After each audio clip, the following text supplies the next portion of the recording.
Mwenyekiti wa chama kikuu cha upinzani nchini Tanzania Chadema Tundu Lissu leo amefikia siku 365 tangu akamatwe na kuwekwa gerezani kwa makosa ya uhaini na uchochezi.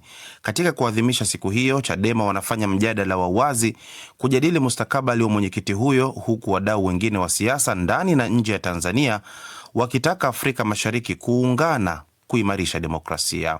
Kutoka Dar es Salaam, Florence Majani ametuandalia taarifa hiyo.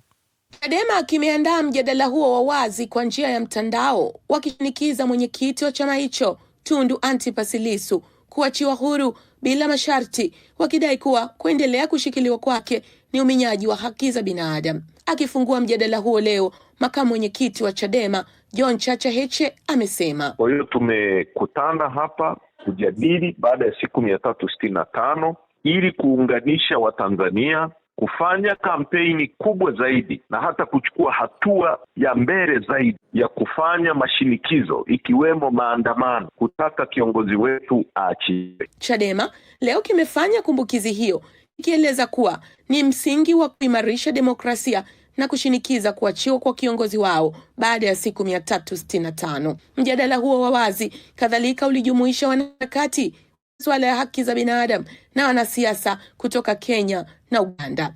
Miongoni mwao walikuwepo Edwin Sifuna, seneta wa kaunti ya Nairobi, ambaye alisisitiza kuwa Afrika Mashariki lazima iungane kuimarisha demokrasia. Mtu asifikirie kwamba eti mambo ambayo yanafanyika Tanzania ni ya Watanzania. Kwa hivyo nitazidi kusema tutasimama pamoja, tutaungana mikono vile ambavyo umesema mwenyewe. Vijana wote wa region hii yetu ama kanda hii ya Afrika Mashariki lazima tuamke. Walioshiriki mjadala huu ni pamoja na mwanaharakati na mwanahabari Jenerali Ulimwengu, viongozi wa Chadema na marafiki wa Chadema ndani na nje ya Tanzania. Wengine ni mwanahabari na mwanaharakati Maria Sarungi, Mtanzania anayeishi nchini Kenya, ambaye alimzungumzia Lissu kusema ni kiongozi mwenye rekodi ya aina yake. Ukiangalia track record ya Lissu ni ya kipekee. Namba 2, katika uongozi hakuna mtu fair kama Tundu Lissu. Kesi ya Lissu ilianza kusikilizwa mnamo Februari 9 hadi Machi 6 mwaka huu katika hatua za ushahidi baada ya kusimama kwa takriban siku 42. Kwa upande wake, David McAllister,